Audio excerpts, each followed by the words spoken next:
Traveling the Vortex.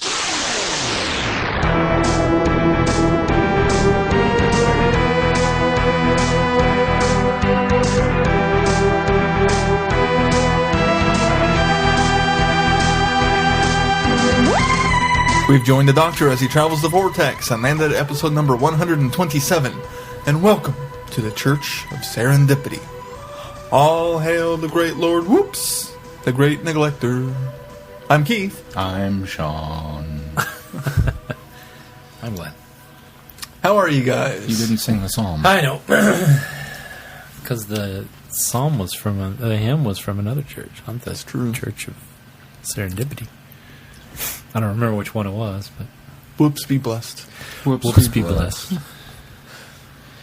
that going to be our mantra now? It's a shame we didn't discover this earlier.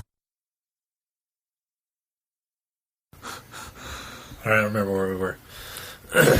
You don't remember where we were? Nope. You said something.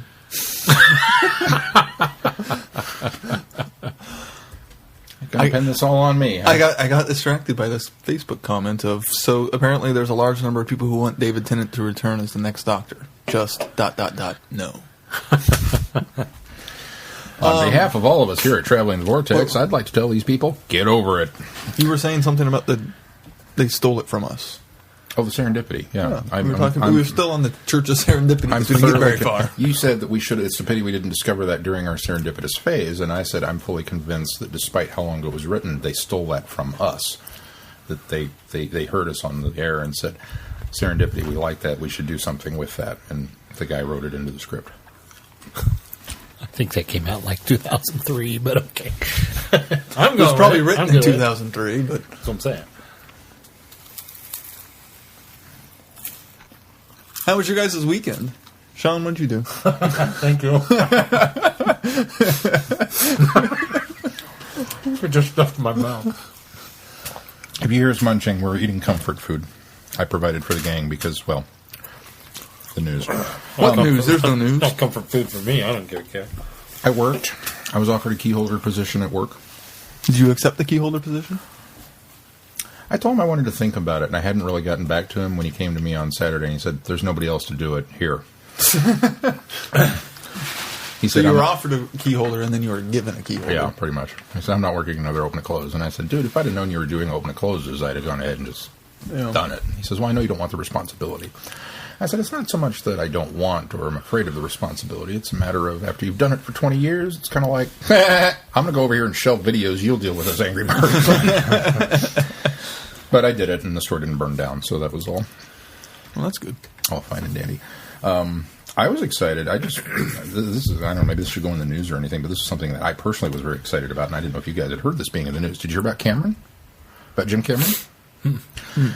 Jim Cameron? Are you on I'm on a first name basis. Jim basis now? Gym basis. Filmmaker. They go to the gym a lot. James Cameron. Ever since Titanic, when he made multiple dives down to the wreck of the Titanic, he's been fascinated by and really kind of obsessed with undersea exploration.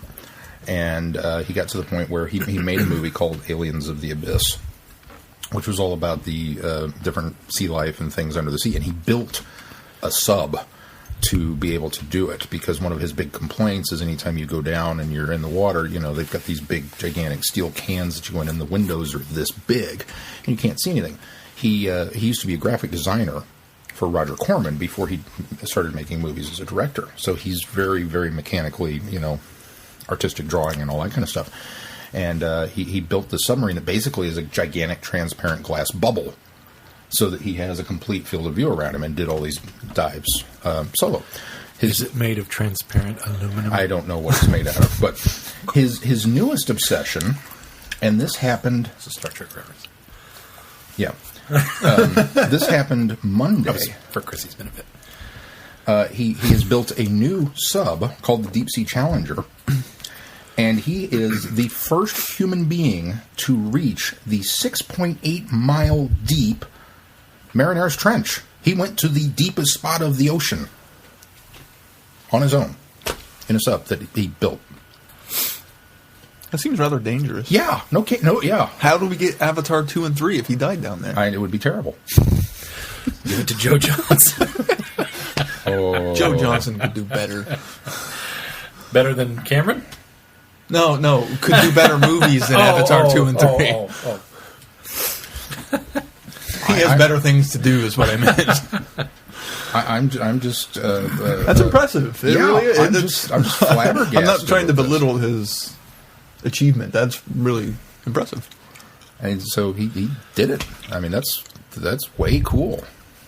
So, I mean, it's 38,000 feet. That's a dive and a half.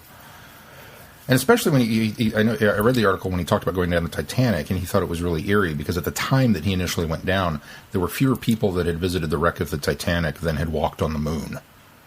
That's kind of an indicator of how rare this particular environmental element is for exploration, and just the fact that he's pushing the boundary that far, that hard. That I'm my hat's off to the guy because I'm impressed with him as a filmmaker, but now I'm even more impressed with him as an individual because that's just cool. Huh. I'm done. There's your random bit of trivia for this week. My random bit of trivia for this week. So, go Jim. Didn't do anything else, just worked? Yeah, that was pretty much it. What do we watched Superman 4, but I won't get into that. I did complete for anybody who's still wondering, yes, I did record the Star Trek movies side trip, but I got a little long-winded, so I'm going to do some editing before I turn it over to Glenn. It wasn't horrible. I got a voicemail the other day asking me how I edited the podcast, if I did it in GarageBand or if I actually pulled it over to Audacity because he got a little long-winded and he needs to edit. It's not horrible. It's just I realized I talked about the entire Star Trek original series in about 30 minutes, and I talked about 8 movies in 47. Why'd you do 8? Well, because I knew I was running long, so I did the original 6 and then didn't do any of the next-gen movies because there's no frame of reference for the next-gen movies for anybody who's been doing it this way. You did. And skipped ahead to the... I got you. That's where I was confused. Yeah, there was only 6 original films, but you lumped in the next 2 I lumped in the next 2, the new ones. So. Okay. But like I said, I need to trim it just a little bit because I kind of realized I was geeking out a little too hardcore about Wrath of Khan and needed to not do that. So I'll go back and trim some of that. But look for it on the posts maybe this week. Well, you are working a lot now, so... I am working a lot now. How many hours you get in a week now? I don't know, 5 days worth. He's a key holder, so... 5 days worth? Are you working full 8 hours? No, not all of them. Okay. Like tomorrow I'm working 4 to 9-ish, so... What time do they close? 9. And then... So you never have to work very late. That's nice. Yeah, well, Fridays and Saturdays is 10. But then, by the time we get done, it's usually 11 by the time I get out. But that's not bad. Yeah, but in the movie business, sometimes it'd be like midnight before you close. And then, so that's not too bad. Anything compared to the movie business is paradise. So. All right. What'd you do? I went and played disc golf with Keith yesterday. Finally got to play Big Shunga. And I've decided it's a pretty cool course once you figure out where everything's at. It helps to have a map. Yeah. Keith fortunately brought a map along, so we didn't have too difficult of a time. Once we found the start, we were good to go. Yeah. we did spend... There were probably a couple holes we spent probably a good 5 minutes trying to find the flags, but... Yeah. At least luckily there was a guy there that was playing behind us that knew where one of them was. So. The tee-box flags or the pin flags? The tee-box flags. Yeah, there were a couple where we were like, we think the pins that way, so let's go that way. Pretty easy. And then we did do that a couple of times where we said, I think that pin's on the other side of that hill. We'll go that direction. Unfortunately, this is what the map says. We're going to go with the map. Well, they keep mowing over the flags. So. Yeah, well, there were some where they didn't. And so there's big mounds of grass around the flag. But it's a good course. It's I love it. It's so pretty. I like it because it wasn't busy, for one thing. There was hardly anybody back there. And it's off the path, so there's not a lot of street, with the exception of 13 and 13 and then 14 coming back. You're close to the street, but that's it. Yeah. And but I think it's big. I think it's a lot bigger than it is. You got to bomb courses, some of them out. What's Phil say about it? What's his 8,000 feet? It's his mantra. Apparently, that's how long they are. Oh, the is that entire right? thing is. I have no idea. According to the map, the longest hole is 800 feet. Oh, wow. Which is long on any And that's any 2. course. That was hole 2. Hole 2. Well, we said that 2 felt like the longest, and then I think 13 was the one that we second shortest is, or second longest is 13 Yeah. at 777. That's what we decided that 13 was probably the next longest. So. And then 12 at 684. Yeah, when you read off numbers like that, I don't feel bad getting 5s and 6s. Oh, on some of man. those. Even though I may set the par for 5 on that. the experts will claim, oh, it's a par 3. It's like, no, it isn't. Well, we watched a guy behind us, and then we let go in front of us who he was probably parred each one of those.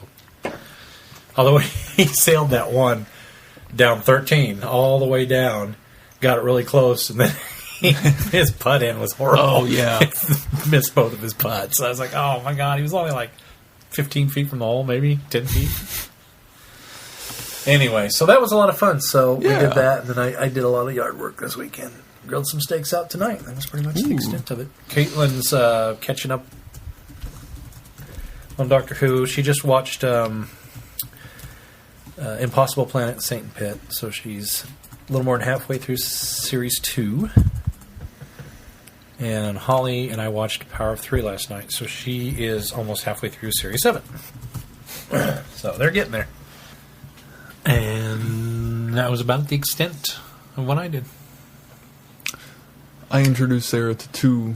Were you going to ask a question? I was going to make an addendum to my my gushing on Jim Cameron. He's apparently the first human to reach the Valley solo. There was a 2-man team that did it back in the 60s in a bigger sub, which included retired U.S. Navy Captain Don Walsh and Jacques Picard, who Jean-Luc is named after. Oh. I don't want to he's dead now, but I didn't want to. Yeah. He's dead now. Not from the dive. But I didn't want any of our eagle-eyed listeners out there to be going, hey, wait a minute, you forgot so-and-so, you claim to be a fan. So I thought I'd correct that. Anyway, so we grilled steak, and they're watching Doctor Who. That was it. Is Caitlin still digging it? She is, yeah. She's real excited. She got most of the way through Impossible Planet, and she said, hey, I don't really get this one. So I went down and watched Satan Pit with her, although once she saw Satan's Pit, then it made more sense. It made a lot more sense to her. So it's a 2-parter, so. Yeah. I introduced Sarah to a couple movies this weekend. Last night we watched Heart and Souls. I'm glad you share my enthusiasm for it, Sean. I love that movie. Glenn isn't that impressed? It was a fine one-timer. Beyond that, I'm not a big fan. Glenn liked Superman 3. Sarah wasn't that impressed with it. She thought it was cute. She thought Robert Downey Jr. did a great job in it, which he does. But yeah, and that's one that I recently discovered was on Netflix, and I was like, ever since I found out, I was like, you've got to watch this. You've got to watch this. It's Robert Downey Jr. You've got to watch this. So I might have hyped it a little too much. And then I told my mom that it was on there, and then my mom hyped it because it was one of those movies we watched growing up, just over and over and over.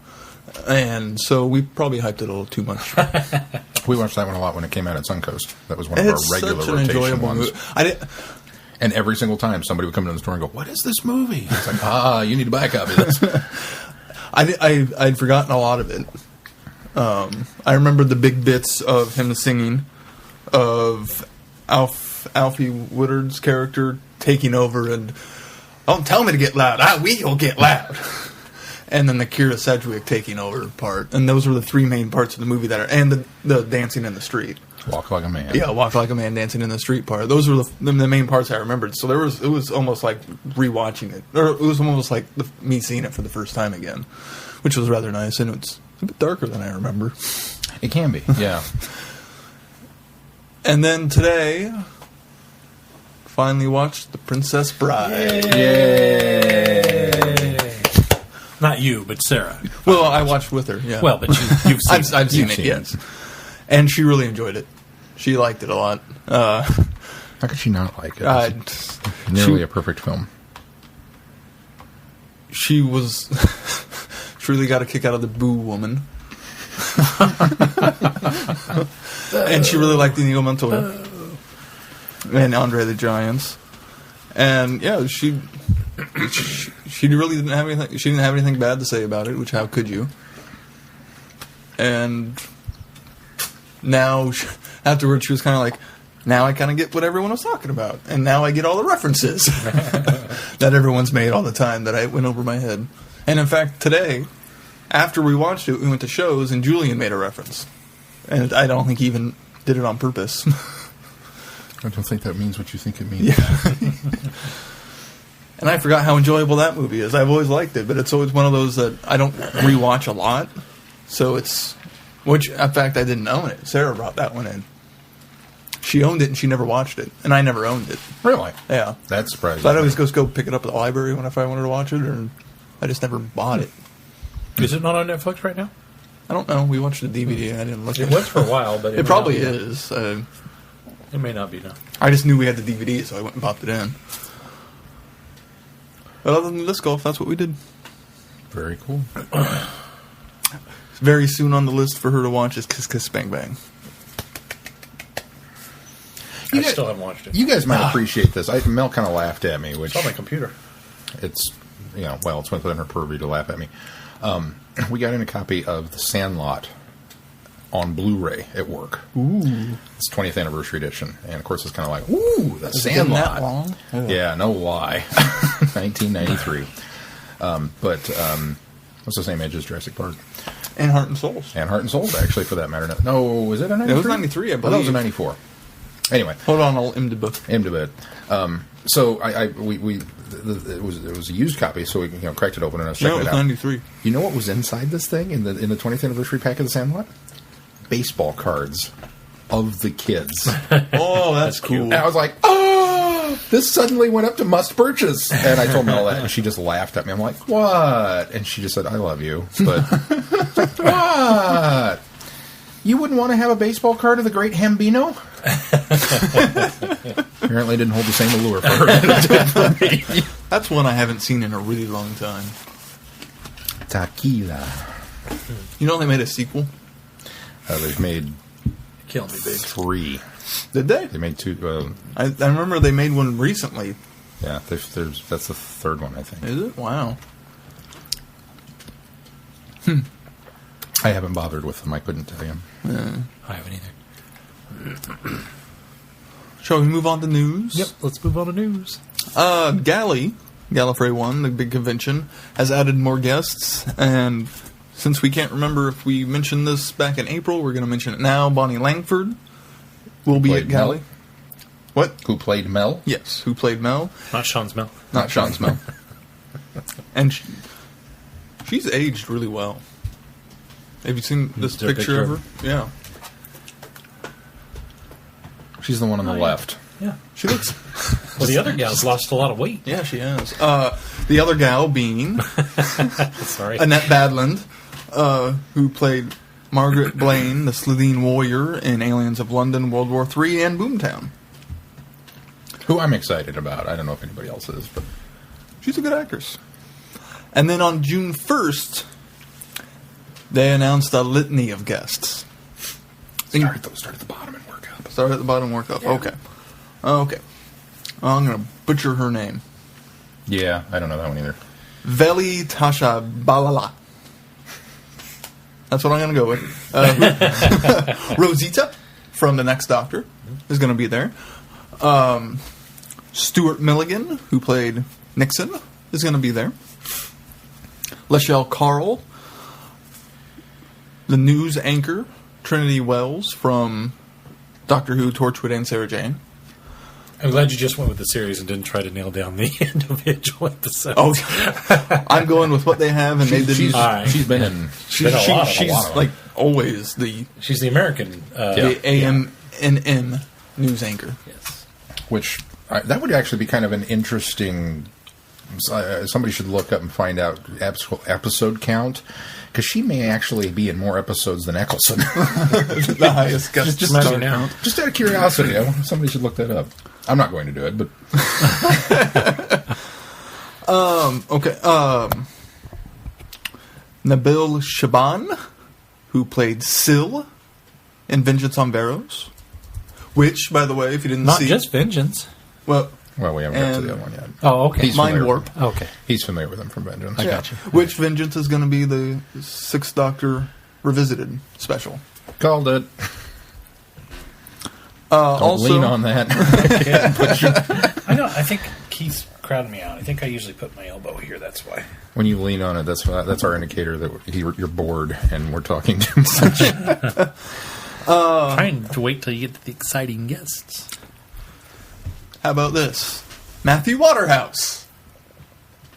Not excited about Matthew Waterhouse? Trying to wait till you got to the exciting. No, Who, of course, played Adric. It'd be nice to meet Adric. Has he done many conventions? Not to my knowledge. I got the He's impression done that a handful, but because not many. of the vehement hatred most fans have for Adric, he stayed away from conventions. Yep. So this is kind of a rare get, I got the impression. I think he would probably have a very interesting panel. Oh, this is his third visit to Gallefrey One. I was about to say, I think he'd been to Galley before. Of course, it's been 25 years, so 3 times in 25 years. Not bad. Also, Carol Ann Ford has been added. Well, she was supposed to be there last year, and she had to bow out. Yeah. So hopefully she can stick around this time. Yeah. And finally, Nicola Bryant.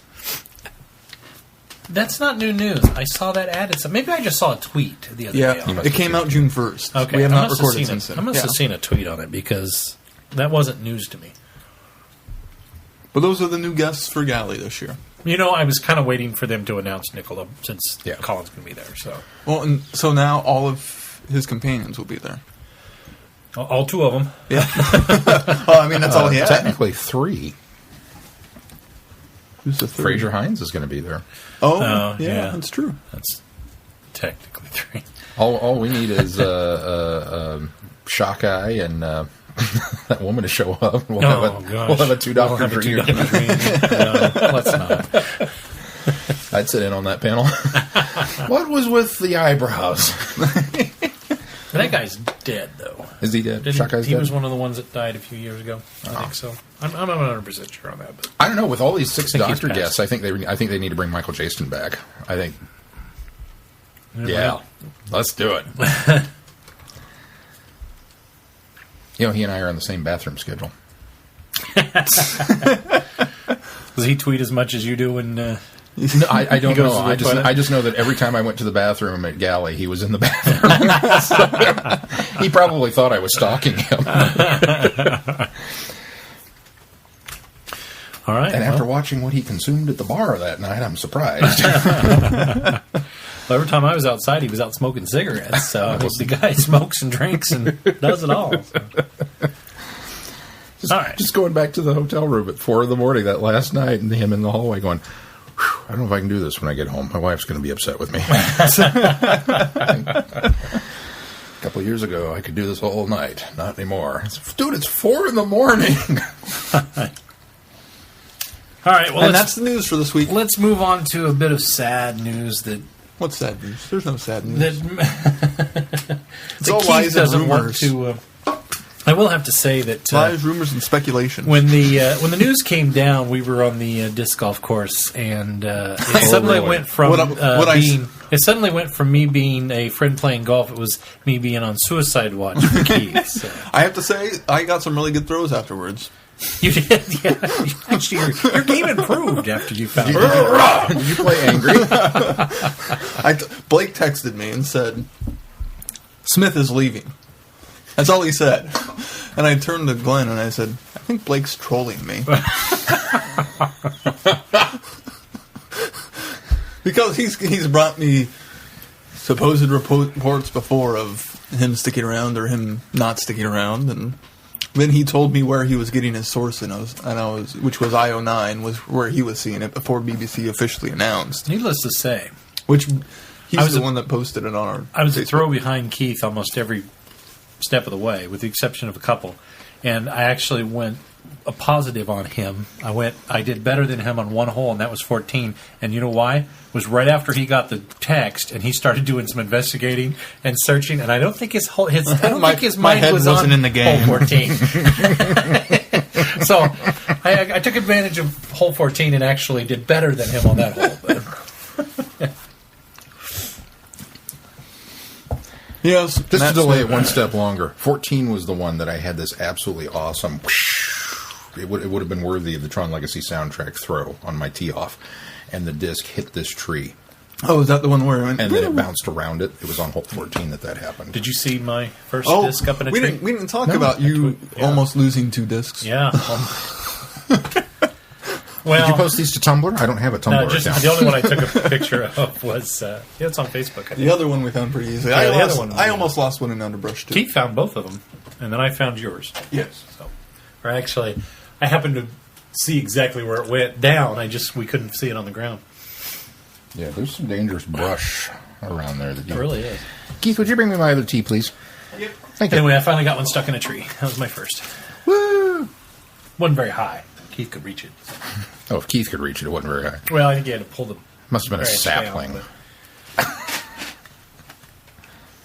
I'm making disparaging remarks about your height. I'm sorry. so, Not that short. I I know. was going to say, he's tall as you, and he's taller than me. I know. I'm at least in between the two of them. Yeah. I'm the short one. All right. By like an inch. Let's talk That's about not it. much. So the official news, and thank you to at Top City Batman if you like to be if you'd like to follow the guy who brings bad news to us. That's his Twitter handle. You can read this out or not? You know, quite frankly, I'm not surprised. Do we need to? I'm not either.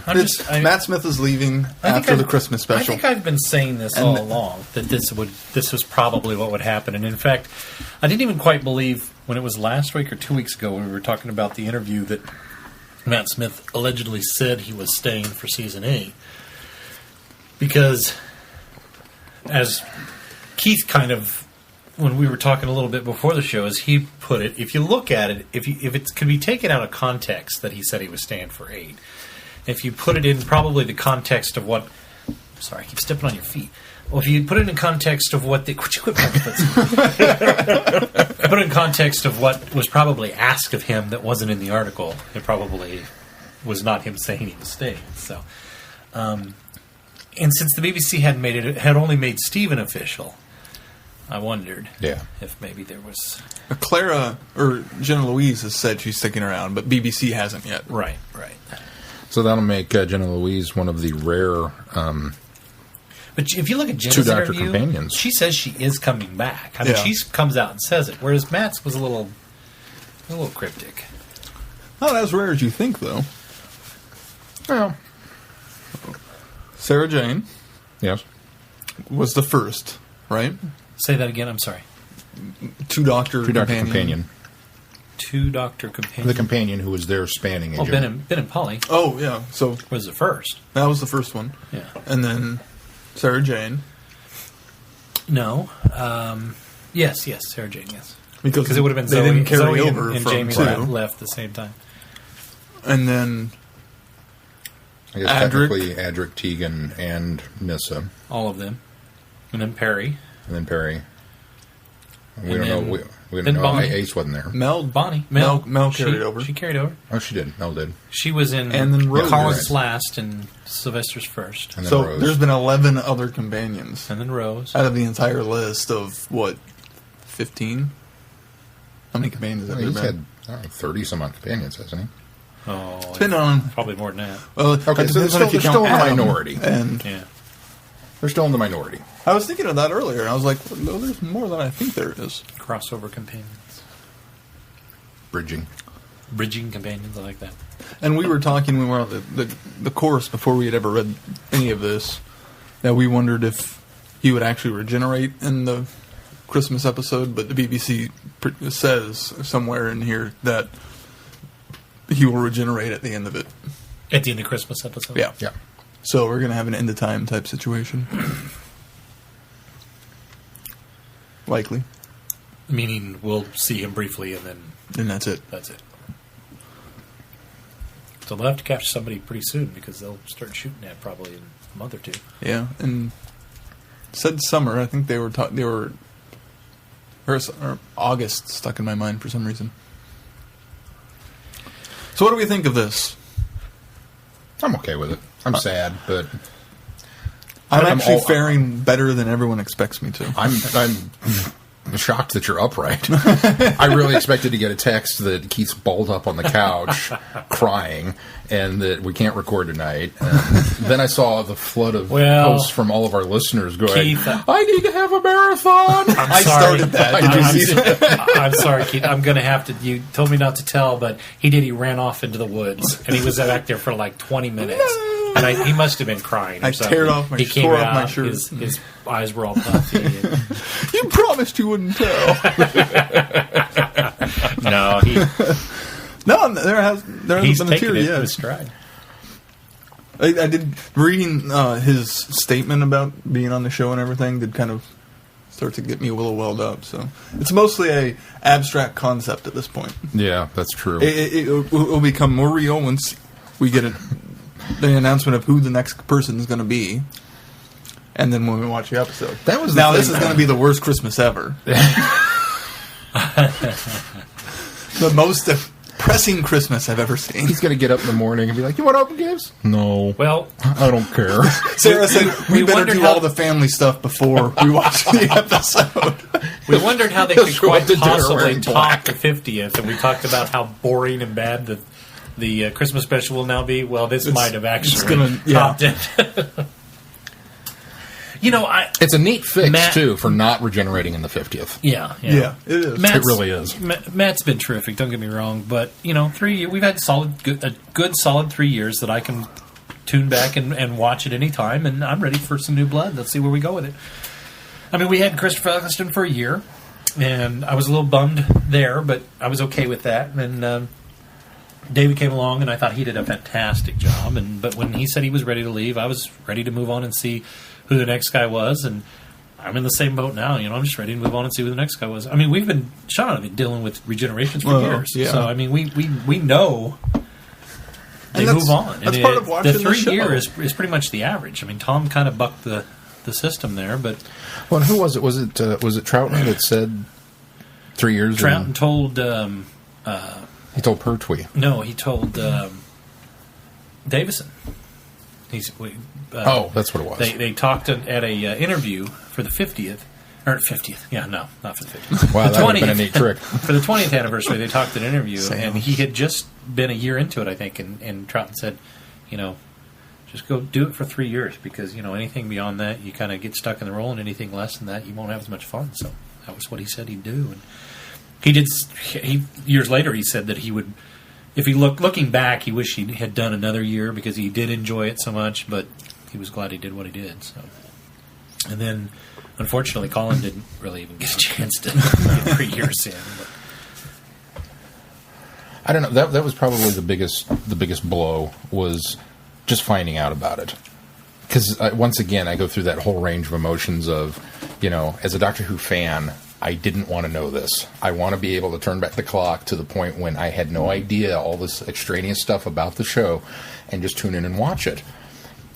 And be aghast when he actually did die and he was put in peril and then regenerated and be like, oh, this is the last one with this guy. I mean, and I will never, ever, ever be able to recapture that again. Yeah, at least not as long as I'm on this show. It's not going to happen.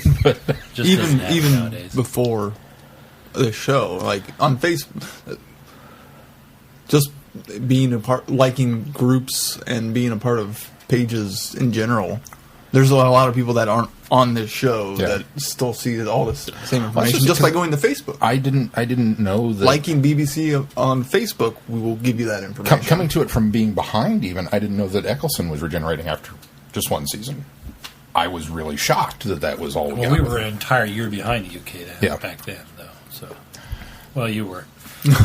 I was even further behind you at that point. That's something James said that he thought it was very fun. Is that he said there's a whole. He's a little bitter. He says there's a James that I work with is an old school Whovian as well, and he joined us for Friday Night Who this week. But he made a comment to me at work the next day. He said there's a whole generation of Doctor Who fans now that just think they're all hip and cool because they're caught up. And he says they will never know the pain that we went through being behind because you couldn't find it here. So, this day and date business, he says, it just angers me because you will never know. Well, there's a nice special feature on Revenge of the Cybermen, I believe, about trading VHS tapes and everything. Mm-hmm. It was really interesting to watch. VHS back in the day. And the exorbitant costs you would pay just to get an end Yeah, because they would story. ship them. They would ship them across for people in the United States, and then they had to be lucky enough to find somebody that had a NTSC recording device, because you couldn't. I mean, it was PAL to NTSC. So if you didn't have either didn't have a VCR here that could play PAL, or they didn't have something that could record it that way, then there was. Well, it's like, and not even Conversion effort. Not even all that long ago. How much did Dave spend on a specialized player to get a copy of Spaced? Right. I mean, that's been 5, 6, 7 years ago. So, yeah, that's true. the joys of technology. I can't say that I was surprised though, because we've had so many false alarms that this one would just seems like it's about time that it was actually real. So I would like, whoever the next guy is, I would like for him to come out of the box and go, "What's Tom's record?" "Yeah, I'm going for it." And everybody go, "Yeah!" It won't happen, but just to see, Can I say I told you so now, though? Because I've been the one saying that he was going to leave at the Christmas episode. I mean, I've been saying it all along that just felt right. It made most sense to do the 50th and then leave at the Christmas special, if not before. So, have you said that? I have said it many times. I suppose every time that the false rumors have come out, I've said that pretty much sounds like that's what will happen, though. I'll allow you, and I told you so. Not to me, but no, yeah, you can tell him. No, I'm the one that said I think it's going to happen in the 50th. Yeah, you did kind of say. Yeah, I did say that a while back. Just when we were discussing the 50th, that I thought that seems like a good time to go out. Does seem like I think that's why I'm taking it so well, as I've been expecting it. Yeah, man, you've got a whole extra episode. Woo! No, it's just on the structure of it. It's a brilliant plan, because we get all the hype in the 50th without a regeneration, and then we go into the Christmas, which would have been a downer, and all of a sudden we get that regeneration and get everybody back up and excited, and then you start another season with a whole new guy. It's a very, maybe John Hurt. Maybe that's why there's no announcement. Everybody's going nuts over who's going to play the Doctor. Maybe they're actually going to give it to John Hurt. It's already been cast and nobody knows it. You know what'd be cool? Bring back 8. Flashback it. I'm totally down with that. Well, we've said that before. Yeah. Give McGann a whole what if season. Especially now that we've entered into the Doctor's whatever veiny timeline thing. We could just easily revisit any of that. Just pull all of them back, and everybody gets the whole season. I'm just saying that's the plot device where they could go back in and show us more 8. They've already given us the plot device for it.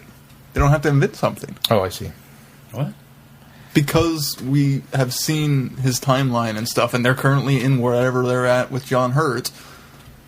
That's how they can show us a season of 8th Doctor. You don't need that vehicle anyway. You just go back and say this was the Doctor's run and go from there. You mean it just you can do to either connect way. it? So. Yeah. To less alienate the new viewers. In air quotes. A giant laser. In other words, those that will whine. I'm sure some of our listeners, the ones who want David Tennant back. I'm sure a lot of our listeners want to chime in on this. So let's move on to feedback. See, once again, you did this to me. You should always be ready, Sean. I should be, yes. Absolutely. I agree with you. I should be. But you know what the truth of the matter is?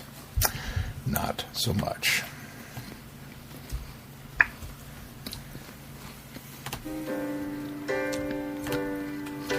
This is the end. Hold your breath and count to 10. Shouldn't we count to 11? In this case, 11. Matt Smith has left again. Did he leave before? For this is the end. I've been saying a lot of times. Oh. Keith's drowned and dreamt this moment. So overdue but unwanted. His regeneration.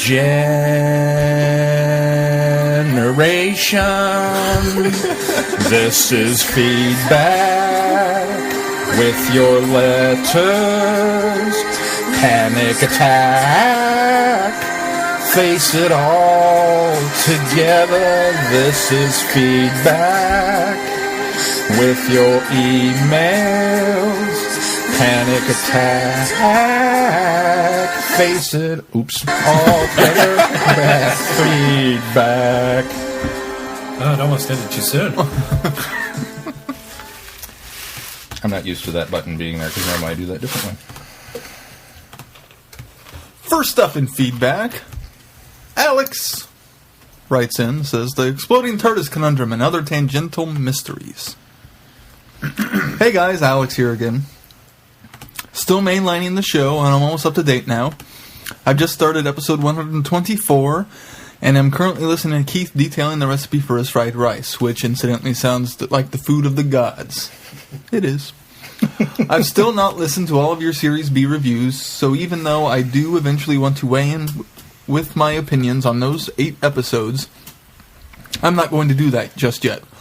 I'm sure by the time I get round to sending in my reviews and warning you in advance, that will be a long email. I'll be several weeks late, and everybody's memories of the series will already be slightly fuzzy. I apologize for my tardiness. I just want to make sure I've heard everything you guys have to say about the stories before I write up my own thoughts and opinions.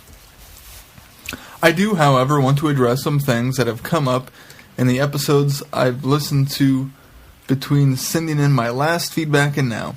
For speed and convenience, I present these in a bullet point format. Bullet point number 1. On what at this point is the potentially taboo subject of bagpipes. Glenn, I understand your anguish. It's not that I dislike the sound they make, but it's something inherently ridiculous about them as an instrument. They fall into that category of things that aren't supposed to be funny, but inexplicably are. Like Kumri. Kumri. You forgot it was spelled that way, didn't you? I did. I could tell he was floundering. Ooh, if that makes any sense. And before any objections are raised, let me say in my defense that I am, like the entire listener base of TTV, it seems, a quarter Irish. So I'm totally allowed to incessantly mock my heritage. That's how it works, right? Here, here. Oh, wait, no. Because Glenn's wrong. Bagpipes for us. Bullet point number 2. A few words for Sean's 50th anniversary short stories. Fantastic, molto bene, and yowza. Aside from the very enjoyable style of writing, what I liked most about the 2 stories was how laden with continuity they were. It seems fitting for a series of stories celebrating the show's long and complex history to acknowledge some of the hazier areas of continuity, such as the mysterious Project 6B, or the fact that a certain hooded figure would have been present on Earth through the entirety of the 60s, 70s, and 80s. Presumably almost bumping into the Doctor and just missing him on multiple occasions within that time frame. Also, the idea of anybody forgetting the name of the Common Men's lead singer is hilarious. You flatter me, sir. Thank you. The 3rd Doctor story, unfortunately, has had a bit of a snag, and we're in a time delay. We're in a temporal orbit. Speaking of the 50th anniversary, mustn't talk about the name of the Doctor.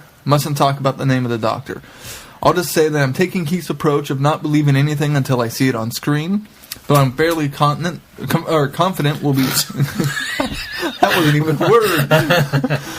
I'm fairly confident. I'm fairly confident. Confident that we will be seeing the return of Tin and Rose pre-Doomsday as opposed to Handy. Either way, though, I'm just ecstatic to have Tennant returning. Though it would be nice to see more classic Doctors return to the show. If this is the lineup for the anniversary special we're getting, then I'll be more than happy with it. And now for the main thing I wanted to talk about in this feedback, because it's been discussed time and time again, and I felt that I needed to give my thoughts on the matter. The unresolved mystery of the exploding TARDIS from Series 5's finale. Sean theorized that Clara was going to be responsible for the explosion, which turned out to be incorrect, though it was the most accurate theory I heard on the resolution of the Clara mystery. It was closer than the Master's TARDIS at any rate. And you've all talked about how you feel disappointed if the plot point never got resolved. Here's the thing, though. I think that plot point has already been resolved. Disagree! In the Pandorica opens, as River exits the TARDIS and the scanner screen cracks, we hear generic Creepster voice saying, "Silence will fall." Though it seems like we never had any explanation for who Creepster is. I recall reading an interview with Moffat from 2011, which I tried to find online, but alas could not, that they had tried out several different voices for the silence before settling on the final sound. And then their initial voice had been higher and more recognizably human. So I think that the voice we hear in Pandorica is just a silence before the production team had made the final decision on what they wanted the silence to sound like. I'm going to make a counterpoint there. I can totally buy that as an explanation, and that's fine, except for the fact that it's not on-screen continuity. It's something that we pulled up from an interview. So that's kind of like RTD saying, oh yeah, that one woman Time Lord is totally the Doctor's mother in the end of time. Unless you tell me that within the continuity of the show, it's open to interpretation. I really don't care what you come up with outside of that because it doesn't work for me. So it's a great idea. I don't know yet. I'm open to ideas. Let him finish his thought, because I think it's a compound here, because that doesn't answer the question. I agree. Okay. Continue. Moving onward, in the Big Bang, the Doctor says something drew the TARDIS to this particular date and blew it up. Why? And why now? The silence, whatever it is still out there. He ponders the explosion and then the silence in the same breath, and without a beat in between. This implies that the Doctor already suspects that the silence were somehow involved with the explosion. He may not know who or what the silence are at this point, but he knows that they are the last missing piece in the puzzle, and that they are therefore the most likely perpetrators. Does what we learn of the silence in Series 6 support this suspicion? Definitely. That I'll agree with. We learn in Series 6 that the aim of the silence is to kill the Doctor. We also learn that they have a very skewed perspective on the Time Lords. Because their knowledge of the Doctor. They assume that Time Lords are by default dangerous and intelligent and potentially deadly weapons when used for the wrong purposes. This is why they kidnap Melody. Because they think that training a Time Lord assassin is the only way to take out another Time Lord. This is why they base their own ships on TARDISes, with the Doctor describing them as somebody's attempt to build a TARDIS. Whilst they obviously haven't quite figured out how to reconstruct the TARDIS, it's very likely they understand more about TARDISes and Time Lord technology in general than most of the Doctor's other adversaries, since the modus operandi in Series 6 is essentially use a Time Lord to kill a Time Lord. Taking all of this into consideration, their extensive knowledge of the workings of a TARDIS, their obsession with using aspects of the Time Lord mythos in their plans, because they believe that Time Lords can be weaponized, and their memory wipe capabilities, who else in the entirety of the universe is better equipped to infiltrate and sabotage the Doctor's TARDIS? I suggest, therefore, that the exploding TARDIS in Series 5 is simply the Silence's first attempt on the Doctor's life. They couldn't have predicted that River would be flying instead of him, because from their point of view they hadn't kidnapped Melody yet. The explosion occurred before Melody was conceived, remember. So they had no idea who River was, or that she could fly the TARDIS at that point. Much like the Alliance from the Pandorica, they guessed that the only person who could be flying the TARDIS would be the Doc himself, and so figured blowing up the ship mid-flight would be a pretty surefire way to kill him. Of course, since they haven't quite got the knack of building their own TARDISes yet, they probably wouldn't have been able to anticipate the consequences of the explosion, i.e. the cracks in time, which is most likely why they haven't attempted to blow up the TARDIS again since then. After all, they don't want the universe gone, just the Doctor. When I first watched Series 5, I thought all of this... Series 6, I thought all of this was clear enough that the explosion mystery had been adequately resolved. However, a lot of people still seem confused over the matter. I'm starting to wonder if my theory is simply me trying to fill in all the blanks in the plot with the information available. So I present my theory to you for consideration, and would like to add that it's entirely possible that I'm completely wrong and the explosions was actually caused by Omega, a.k.a. John Hurt, a.k.a. the Master's TARDIS, a.k.a. Strax's evil twin brother, a.k.a. Eric Roberts. I suppose we'll find out eventually. Okay, you want to counter that? Strax's evil twin brother with a goatee. Yes! Nope, Alex, I like your theory. That's what I'm going with. I am not saying that you are wrong. Not at all. I think you've put together a... He's saying it, Alex. I'm not saying it. I'm saying you have put together a fantastic theory that does take into consideration all of the evidence that we have. And quite honestly, it's as good a theory as any of them at this point. Probably better in some cases. And it makes the most sense, I think. Unfortunately, if that was the intent and we are in fact done with it, I'm very, very disappointed in Moffat because it wasn't conveyed well in the episode, and I don't think one dropped line about, they're trying to build a TARDIS is enough for me to be able to go, aha, that solves that problem. I would very much like maybe I'm stupid. I freely admit that that's a possibility, but I would very much like an episode that just simply sits down and says, here, this is what we meant to do and didn't quite convey it. Make it a side story. Make it one of those little 2-minute prequel things. I don't care. Just explain it to me and prove to me that this is why this happened. Because until I get that, I think the explosion is still open to interpretation, and I can't wrap my brain around that it's that simple and yet unexplained. If it were that simple, why didn't they explain it, in other words? Well, I think it's very likely, like he said, that this is their first attempt to blow him up. But the Doctor says the TARDIS was drawn here, why now? And we never really get an answer to that, other than it blows up. We never get the smoking gun. That's, I think, probably the biggest hole in this mystery for me, is if he finds a gigantic cannon on the planet that the Silence had set up and gone, aha, okay, then that explains it. If we find out there was a Silence on board the TARDIS, who did sabotage it? Aha! All of that could have very easily been put in the episode, but it wasn't. So for me, it's still a bigger looming mystery. I just can't... I'm not satisfied with that. I hope that maybe this is it. We've got 2 more episodes for him to address it. I don't think they would continue it with a new actor in the role of the Doctor. I don't think they continue that storyline.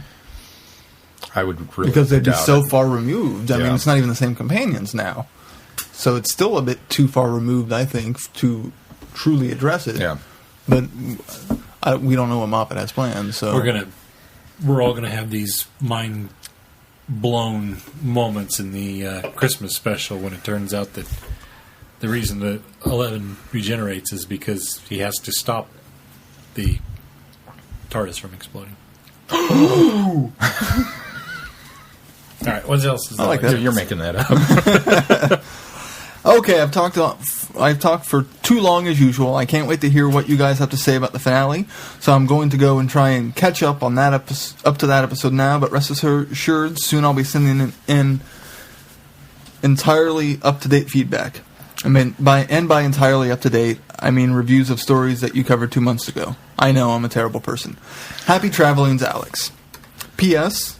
Extremely belated happy birthdays to Sean and Sarah, and additionally belated congratulations to everyone for landing that Daphne Ashbrook panel. It was great fun to listen to, and she seems like a lovely person to speak with. When that one guy asked who would win in a staring contest between the Angels and the Silence, all I could think of was, well, the Angels would be frozen if the Silence were staring at them, so they physically wouldn't physically be able to blink. The Silence would have to lose. Keep up the great work, guys. PPS. Do you like The Wizard of Oz? I thought you weren't going to read that. I hadn't scrolled down all the way. Thanks for rubbing that in, Alex. Like The Wizard of Oz? My friend Grace from work loaned me the first book. Oh, nice. Wonderful Wizard of Oz. that Eric Shanhauer wrote. So Cool. I haven't started it yet, but it's really cool. Cool. Moving on, up next is David. David writes, "Oh, Doctor, my doctor. An open letter to Matt Smith, I guess.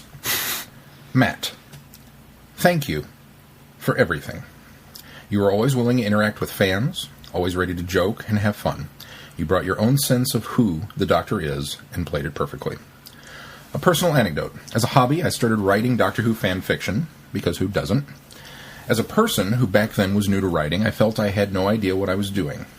But then I saw Matt on screen, and immediately words began to spray like a deadly but grammar-filled incesticide. I attribute my own style of writing to seeing Matt on screen and then trying to emulate it online on paper. Things kind of got out of hand as I was eventually brought back Davros as a foe for no reason. Where was I? Oh, yeah. Matt Smith, you will go far, my friend. You're talented and such, so people will and have noticed you. Goodbye, Matt, and thank you, from the bottom of my heart. P.S. I wrote this drugged up on headache meds, so don't worry if it doesn't make sense. I'm sure I'm fine, or at least I hope I am. Oh, great, now I think I'm not okay. God damn it, Matt!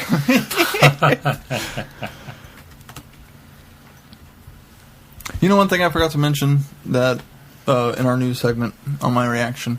You know who I blame for this also? It's all Ryan Gosling's fault. More reason not to like that guy. Oh, because Matt's enjoying doing the movie with him so much. Because he put the idea of Hollywood in Matt's head. I think Matt's had the idea of Hollywood. Well, he He's had did. for a He while. did. This just happened But to be like, his- Ryan cast him in something. Do we need to look for reasons to not like Ryan Gosling? Come on, this is great evidence. Who's next? Up next is AJ. All right, AJ writes, Matt Smith leaving? No! AJ Dome here. I really enjoy Matt Smith as the Doctor, but I'm confident that his replacement will carry on successfully. Hopefully Clara sticks around too, because I enjoy her and the Doctor. Her and the Doctor's bantering. Question: do you like the Wizard? No, I'm sorry.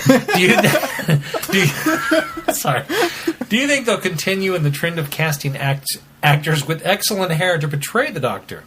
The only exception to the rule is number 9, Christopher Eccleston.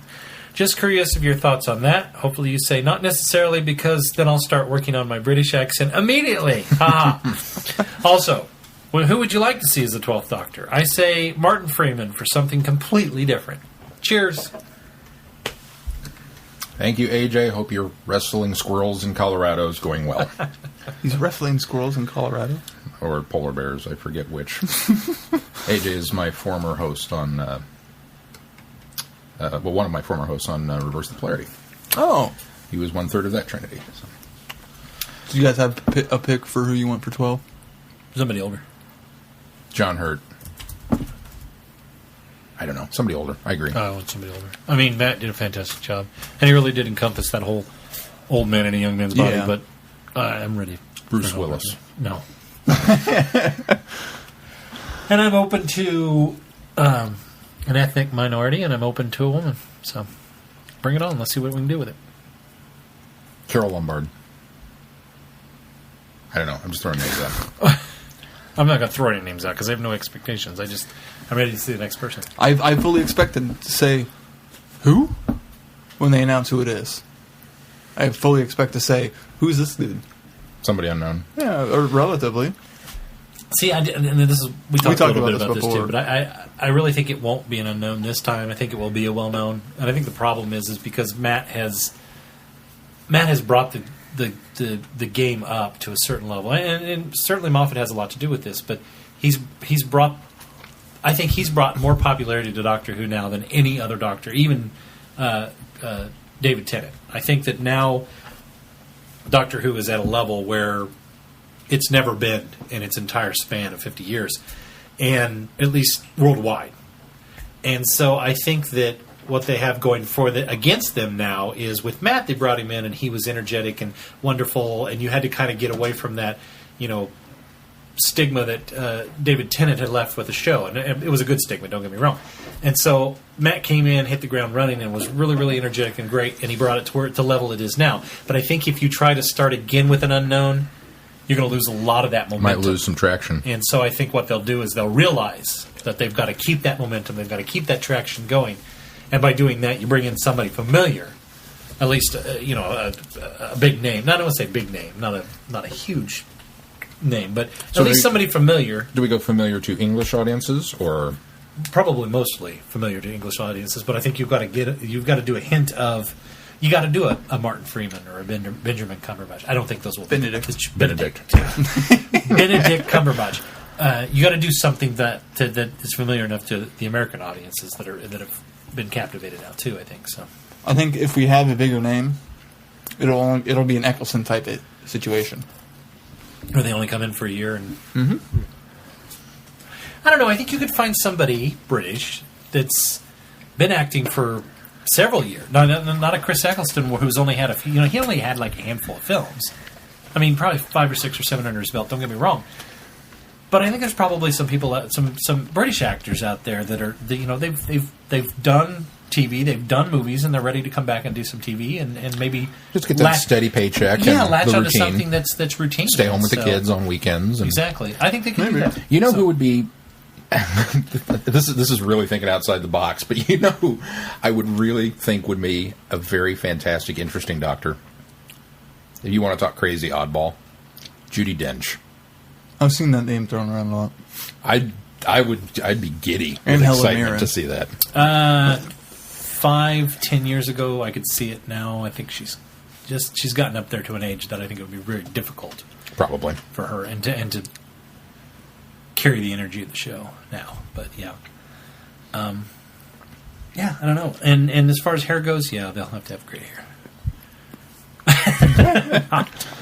Sorry, AJ, you're out. Although McGann had a wig. He had a shaved head when he virtually shaved head because he had just done the military movie when he went in. Now they made him wear a wig, but so we're not above casting somebody if you're willing to wear a wig. So work on that accent. All right. Up next, Duck Phil. He writes. Comment, question, comment. Crow taste remarkably like chicken. Hey, Hoopikins. Sorry I'm a little late getting this in. Saw the Star Trek spoiler message. Saw the time references.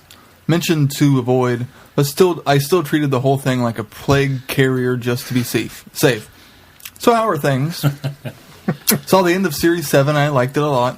Not my favorite series ender, but I enjoyed it a great deal. Part of the problem was the lack of conclusion, as has been previously stated. I realize that the cliffhanger season enders is the norm around here, but I enjoy having everything wrapped up too. So my thoughts on the episode. The Whispermen. Wow. I know your mileage may vary, but for me these guys are up there with the Weeping Angels and the Silence. Such a neat concept, so creepy, and the rhyming whispering just wraps it all up nicely. And wait, we're done with the Whispermen? That was it? Apologies for the coarseness, but WTF? You introduce a foe that cool, and that's all the screen time they get? Did Darth Maul and the Phantom Menace teach you nothing? 2. Jenny during the conference call. As much as I love the character, I honestly think they should have killed her off for good there. The apologies and the tears, and then gone. It was a powerful moment that further cemented the seriousness of the Great Intelligence, and bringing her back was a mistake. Oh well, no one stays dead in Doctor Who, it seems. I'm looking at you, Dalek / Cyberman / Master / Rassilon, etc. Tracks. Alright, gotta wrap... He just fainted. He just fainted. Alright, gotta wrap it up there. My condolences to Keith on the future tearjerker that will be the Christmas episode. Hot Dog Phil. That's an interesting point. How much more would we have... What would our reactions have been to Name of the Doctor if Jenny had actually stayed dead? If that was the end of it? I'd have been alright with her dying. She didn't serve any purpose beyond that anyway. So yeah. Well, I mean, other than the possibility of doing a spin-off series with those 3 characters, I don't see a reason to have something that I noticed in hindsight, and maybe it was because of the fact that the Doctor knew that she had died and came back, but I don't know when he would have known that. He gives special consideration to Jenny when they're all there on the entrance to the tomb, and he turns and he looks at her and kind of does this little smile and even says something to Jenny. Jenny, like, how are you doing? Like, special consideration. I thought that seemed kind of weird. It was like they had this little moment between them. I didn't notice that. And I thought, wow, that's strange. And then my mind started wheeling, and I thought, maybe they're covertly working this out so that she is the Jenny that we know of, and she's just regenerated. But the Doctor's daughter Hasn't gone there yet. Yeah, just haven't gone there yet. I don't know. It was weird. It just struck me as, wow, there was a little moment between her and the Doctor, and that seemed interesting to me. So anyway, maybe it's him being cautious around her on the heels of the kiss and slap. Well, maybe that's exactly what it was. Yeah, I don't know. Anyway, up next is Chrissy. Oh, sorry, I was distracted. That's you. Chrissy writes, the fall of the 11th. Sorry, had to be done. Dear Vortex boys. So much for a slow news cycle, eh? Well, I think I've gone through all the stages of grief in the past 24 hours, some of them multiple times, but I could have sworn I saw somewhere that Matt Smith was confirmed for Series 8, but apparently I got that wrong. I guess with Doctor Who, it's always a matter of when, not if, the current Doctor leaves. I'm going to miss Matt Smith a lot. He was the Doctor on TV when I started watching the show. Even though I didn't start with him, I feel like I've spent the most time revisiting and going over his stories because I've watched most of his era in real time. He was a wonderful actor, and I'm eager to see what he does next, although he's always going to be the Doctor to me no matter what other project he does. I'm grateful for what he did for the show, and what a great ambassador he was for Doctor Who. And so, all I can really say is, thank you, Matt, for everything. As far as who comes next, I honestly have no idea who I'd like for the 12th Doctor. I know a lot of people have opinions and theories and wish lists, but I trust the powers that be to choose someone who'll be great and who'll carry the show into its post-50th anniversary life. If I have any kind of opinion, I'd like to be someone who isn't well-known, or that's been around a whole lot before. I'd like to see someone completely new, because that adds some excitement to the change. But like I said, I trust Stephen Moffat and the production team to make the right choice, and I'll be happy with whatever they decide to do. I had a lot of other things to talk about from your show last week, and I can't remember what they all were. Oh, well, I do remember one. Brenda. I wish I lived in Atlanta so I could look you up and we could go have lunch or something and just talk. The stuff we talk about on feedback is so similar when you write in and I'm listening to the podcast, I start yelling, yes, yes, yes, at my iPod in the car. It's a good thing I don't carpool or anything, because people who see me in these car at these moments is bad enough. I agree with a lot of what you say, but last week's feedback was exceptionally good, and I just wanted to thank you for it. Reviews. Faith Stealer. Overall, this was an enjoyable story. I like the whole religious marketplace concept, and it seems to work well for these people. Of course, then you get some goofball alien that wants to ruin it for everyone else and take over. I liked exploring Cariz's backstory and how he's coping with killing his fiancée, i.e., not at all. And the Doctor and Charlie were pretty good here, too. I don't have a lot to say about this story other than I enjoyed it. The last. Well, this was a depressing story. Companion deaths, guilt about companion deaths, past and present. A really, really, really, really annoying dictator. I was not sorry to see her fall into that volcano. And everyone has to die for the planet to survive. I can't hate this story because it had a lot of interesting ideas and philosophies and it was well written and acted. But at the same time, I am not a fan of these depressing humanity or monster sci-fi stories. Much the same reason I don't watch Torchwood. Like I said, it's a well-constructed story, but it's just not my cup of tea. I'm sure there are people out there who like this kind of stuff. I'm not one of them. Well, I have a carton of butter pecan ice cream that I need to go cry into while I watch the 11th hour, on repeat, so I'll wrap this up and send it along. Chrissy. Just an afterthought, and I saw it on Twitter, so I can't take sole credit for it. I wonder if the Christmas special will be called Twelfth Night. Seeing as the traditional 12th night holiday is associated with Christmas and New Year's, and it would be a cheeky nod on Moffat's part, not to mention keeping with his theme of taking cues from literature for his Christmas specials. Maybe. Possibly. I don't know. It was a thought. I'm just going to go get that ice cream now. Oh, wow. Thanks, Chrissy. Yep. Up next, Brenda. Brenda writes, the end of an era. Dear Vortex Gang, just a brief note this week to weigh in along with everyone else on Matt Smith leaving Doctor Who. I have to say that I'm not surprised, but I'm incredibly sad to see him go. I had been reading lately about how much he was enjoying the movie he's currently filming, as well as how he loved his first foray into directing. With so many exciting ventures outside the world of Who, I was actually surprised when he said he would continue to Series 8. Both Karen Gillan and Arthur Darvill have seen their careers take off like skyrockets since leaving Who, and I'm sure that Matt's will be on an even higher plane. That being said, my heart hurts at the thought of not seeing that wonderful quirky face in the new series. As I've mentioned before, David Tennant was the one who first led me to Doctor Who. But the first episode I saw was Waters of Mars, so I didn't have long to fall in love with him before he regenerated. Going back and watching all of the previous New Who episodes to catch up before 11th hour, Tim became firmly seated in my heart, and I was a bit hesitant to embrace any other Doctor. But Matt Smith had me at hello, and over the course of his run, he has assumed a place in my affections equal with David Tennant. It's like how you love your children. Each is wonderful and different, and your relationship with each of them is unique, but you can't choose between them. You just can't choose between them. I don't want to speculate about who will be chosen as 12 because I doubt I could imagine anyone as wonderful as Moffat is sure to find. Excuse me. His casting decisions up to now have been impeccable both for Doctor Who and for Sherlock, and he has a special ability to find the perfect person out of a field of unknowns. He loves the show and is grounded in its history as well as its unknown. As its future. Sorry. I skipped up a line again. As well as its future, so I'm trusting that Moff once more will deliver us somewhat amazing. I'm sorry, my glasses are blurring here. Those darn bifocals. It's the tears in my eyes. No.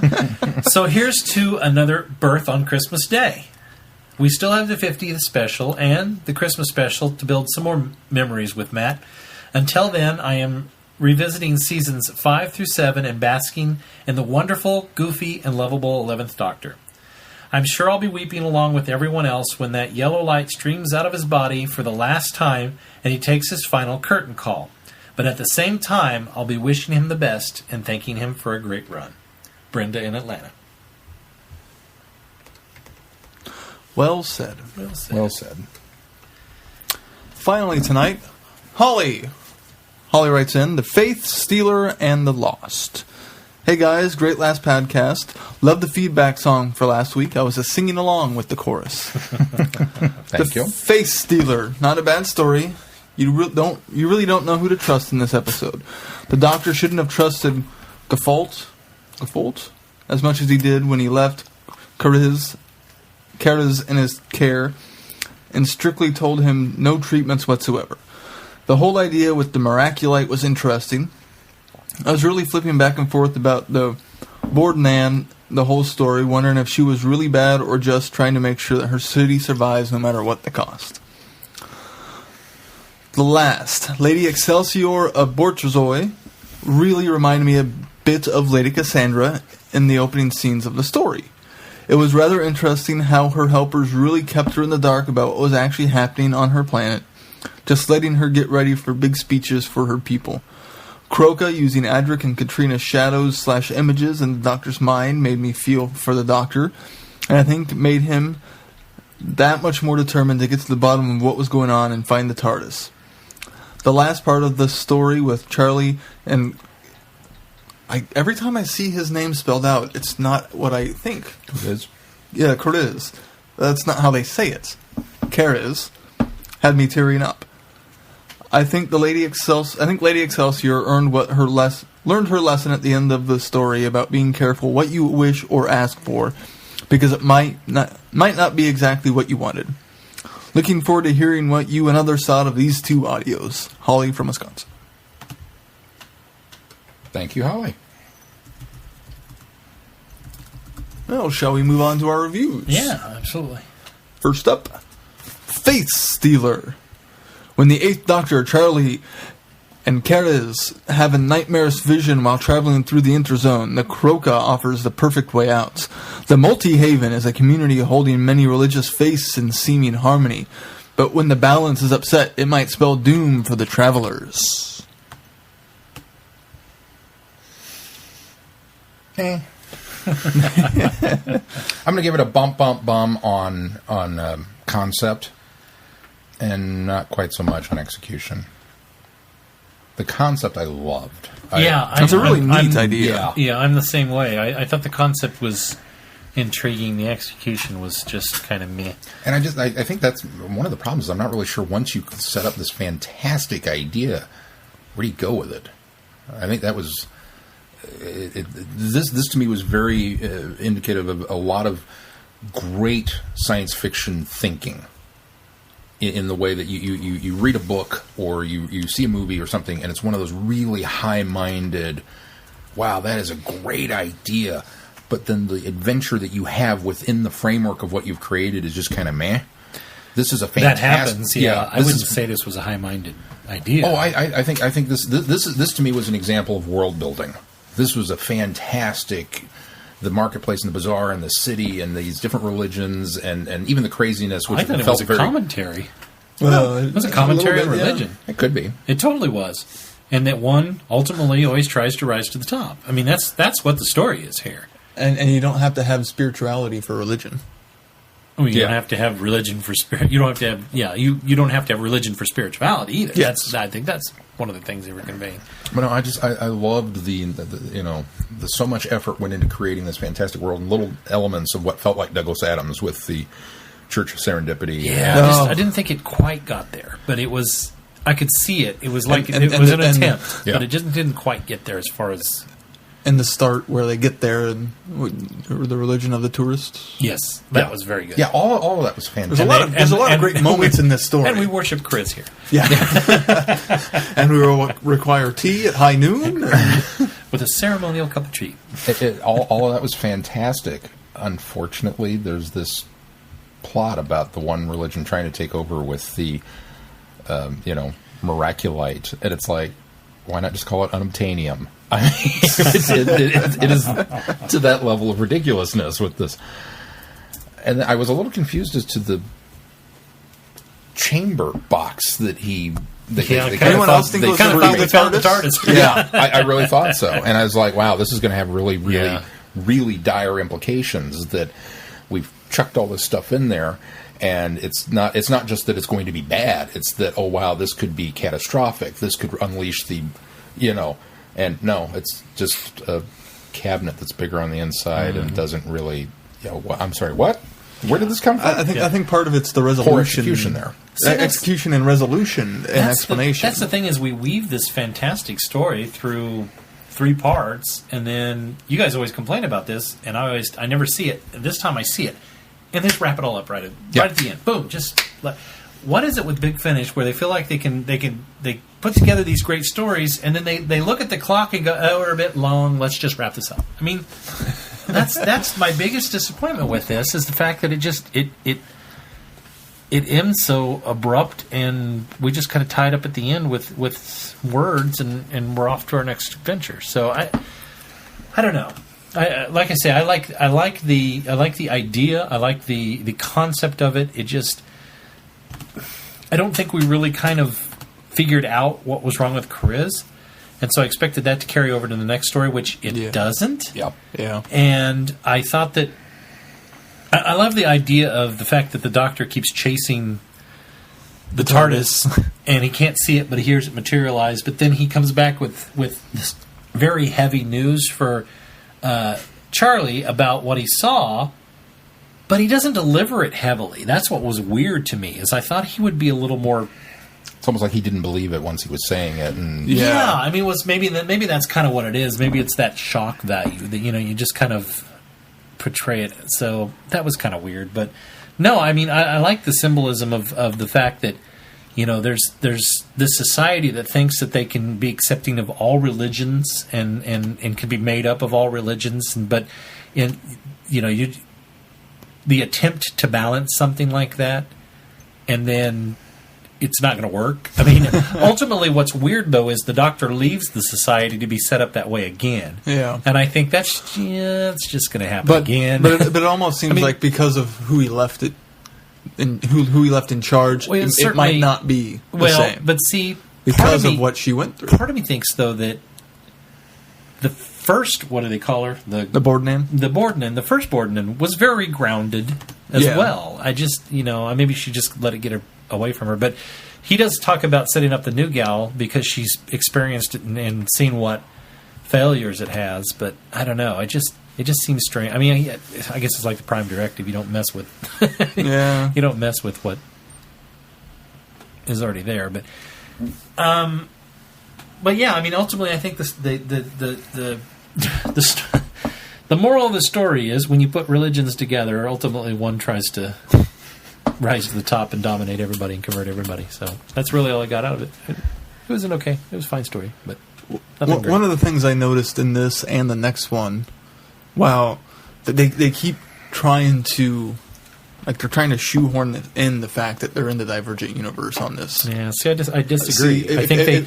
it felt like so much of this was just standard universe. This is no different than any of the other stories, Keith. They walk through this, what do they call the interzone? They walk through these interzones and then they pop into their next story. I mean, that's ultimately what has been happening the whole time. Now, we've been having some more conversation Abstracts. with the Croca.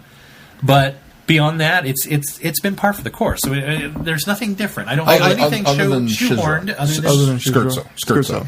Scherzo, yeah. Which Scherzo sets it up and is very different. I mean, that's the starting point. Yeah. That's the problem that I had with it, is that Scherzo was such a vast departure from anything we'd ever heard or experienced before that I was thinking this was what the whole universe was going to be like. Yeah. Well, and it sets up the idea that anything can happen in this universe. Right. The laws of physics don't apply. But it turns out that they do, because we fall into... And it's the exact same laws of physics and the exact same everything else. And I think we're going somewhere with that. And that's the point. That's why I brought up the point that it's like we're walking from Petri dish to Petri dish. I mean, it's really this grand experiment, and that's what the Croca's there for. And and even the doctor suspected that at the end of the last one we listened to. It's true. So they got away from that idea a little bit with these two, I think, in that there wasn't as much of a Petri dish feel in either of these stories, except for the fact, and we'll get to this, but at the very, very end of the last, the doctor's response to, what the hell, and click kind of leads me to believe that his kind of, like, delivering the news to Charlie. I would agree with that. I think he's figured it out at this point. I think he'd figured it out before that, but I think he's just trying to... he's still going through the motions because that's what you do on your adventures. Yeah. But, I mean, another thing in this particular one, Faith Stealer? Is that what it's called? Faith Stealer. What made me think about that is when she says, if you believe the legends, there were two kids and they argued about... Nobody knows how they came about here. And that's the idea in this one, is nobody can remember their past. I mean, nobody can remember... They know these versions of history that set up each civilization, but they never really have this concept of a history, or so that's another thing that really came across in that one, is if you believe the legend, she said it 3 times in her speech, or when she's conveying that, and so that was the one there was like, okay, well, whatever this is a concocted society by somebody, a greater power somewhere. See, I didn't get that. It felt like that again. I got the impression, because that was the Bordnan talking. Yes, I got the impression it was her trying to stay impartial, to not. I believe this also. It was her, like you would say, not showing partiality to anyone. Yeah, but you don't say if you believe the legend. If you believe the legend, Zeus was God. Yeah, that's a different thing, because you're talking about pure history of how it started, not anybody's particular religion. I don't remember I remember her saying that about the history of the religion. No. I don't remember. It was the history of the society, of the Multihaven. Oh, of how the Multihaven started. There were 2 kids, and they both argued forever about their which was right. Okay. And then ultimately they built up these 2 different shanty towns, and it became all one thing, because everybody had their own beliefs, and they decided that it was okay to let everybody. See, I guess I just didn't read into that more than the origin of the Multihaven. It was the origin of the Multihaven. Yeah, but I didn't read more into it. She keeps saying that if you believe, if you believe the legend, I think This is what you the legend shouldn't be is. saying this is the legend. You should be saying, well, this is our history, how it became. So it gives me the impression that nobody really knows how it started. So that's Well, why I say it. I got more of that impression in the last than this. Well, again, that happens again in the last, and I think ultimately that they still feel like there is some overseer, at least, that's looking in on these adventures. And the Doctor makes reference in the last that it's part of a test. It's that everything's part of the test, and I can't remember in what reference that was, but when they asked why he was sent here. Yeah, that's right. Which that's well, I'm getting ahead of myself, but yeah. Well, we can move on to the last because I'm done with Faith Stealer. I mean, it was okay. It wasn't a painful listen, so that's important. Yeah, that's true. I liked it. I mean, aside from it was very enjoyable. That's just it. It was the better of the two stories. It was definitely the better of the two. And once again, Paul McGann and Charlie have this fantastic back and forth where they are what is rising to the top of this Divergent Universe bit. Is that at the very least I can take away that they're going to be good. Oh, even here, and then they're not in the last. Yeah. That's the problem. Yeah. I don't know. Anything Let's else? talk about the last because we're getting ahead. You kind of cut me off earlier. I'm sorry. Continue. Go ahead. It's just they keep saying in this is a different universe. Anything can happen, but they're not showing us that. They're dropping these lines of this is a different universe. We don't know what's going to happen. We don't know what will cause this, and it's the exact same as it always is. I've gotten over that. Part of that, I think, if we're right about this idea of the petri dish, that we're just walking from experimental society to experimental society within this. What I think has happened is that all of these entities, beings, whatever, none of this is in a divergent universe. I think that's unfortunately going to be the hook. Is that we are a divergent universe? Did you listen to the preview for next show? Did you listen to? Yeah, I did. Yeah. I was so disgusted about with the the clocks, Lost. And he's saying there shouldn't be clocks because there's no concept of time here. But see, that's the thing. They say there's no concept of time here, but then multiple people reference time constantly. Yeah, it's not consistent. Well, that's why that's my I complaint. to his theory part of find out that we're not really in fairness, part of that is the writer's trap. Because when you conceive of something that you go, there's no time, how do you convey that to creatures that live in time, mark time, and understand time the way we do? Yeah. You can conceptualize it, but that's about it. That's true. The closest you ever get, in my opinion, of doing something along those lines is when Sisko is in the wormhole in Deep Space Nine, and they're talking about the fact that he understands time linearly, but the prophets don't. Yes. And they try to have that conversation, and it's almost remedial math, but that's the best example of something like that I've seen come down. You come up with this concept, and then you very quickly realize, I can't write that, because you just, well, how long have you been here? That's a dumb question. I can't ask that. When did this happen? Oh, wait, I can't ask that. Are you a survivor? I mean, all of a sudden, everything becomes realized fuzzy. that in the first story and fixed it. I agree. Well, that's just it. The minute you come up with that concept, you have to have a way out of there. You can't just go, ta-da, and then get 6 stories in and go, oh, that doesn't really work, does it? But they've always done it. The other thing I agree. But the other thing you both did is you went, Divergent Universe, this could be interesting. But you knew it was Big Finish. They were going to stay with the status quo type story. And because they gave you Scherzo first, it was such a thinking outside the box. You guys really set your expectations up. Yeah, and so as soon as that next story came along and it was just a run-of-the-mill story, I did the more, this feels more like Big Finish. You guys went, this is disappointing. The Divergent Universe isn't as good as we anticipated. I think you guys. It's what they built up. I think you guys. I think they built it up that high. I think you guys built it up more than they did. I think they Zagreus set it up didn't there. even set that up that high. I don't know. They set it up with this is a whole weird wilderness that we've never heard of, and we don't know what's going to happen here. Scherzo did that, but and the doctors the Zagreus did when they went there. Zagreus set it up with the idea of we don't know what's out there, and even they simply said that, and even Neverland, and Scherzo going, anything could happen. I mean, my God, we've been walking for years and we're eating amoebas and we're doing all... I mean, it was just such a departure from everything that had come before. That was now where the bar is set for us. But then it didn't turn out to be. Now, here's what I think is going to happen, is I think that in addition to walking through these Petri dish ideas, I'm going to go one step further and say that all of these aliens that we've encountered actually do exist somewhere in the real universe, and they have been plucked from the real universe into this pocket, whatever this is, this laboratory. If we're going to stick with this analogy, by Rassilon or by whoever is the one behind all of this. And that's why we still have the same political machinations. We still have the same this, even though it is different. It's still our world reality, or our universe realities that the Doctor keeps finding himself in, and I think he's beginning to figure that out. It makes me wonder because the Time Lords use the Divergent Universe to send people to basically disintegrate them as they thought they were doing, but send them to this Elseworld. And so I also wonder if maybe some of these other species, that's how they got there, as they were sent there essentially. Yeah. So, and then whoever's there utilizing them has set up this laboratory. It would definitely fit in with what we learned in Zagreus. It would definitely fit in with the idea of the time scoops and all of that technology from the Five Doctors that we just didn't indiscriminately. We'd grab people and bring them here for games. Right. Why not send them somewhere?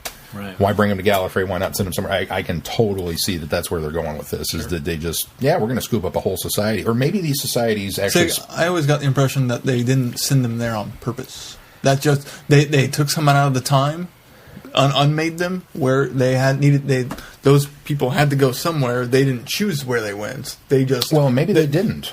By unmaking somebody, created this divergent universe. Right. Was the impression I got from the story. Maybe that was the whoever... Let's assume it was Rassilon for the sake of argument, that he created the technology that would do this, but then the underlings who were using it didn't know the mechanics of where they went. It wasn't actually a teleport that they were aware of. They were disassembling your molecules and being done with you, not knowing that they're actually beaming in this. But Rassilon knew that when he created it. I can totally see that too.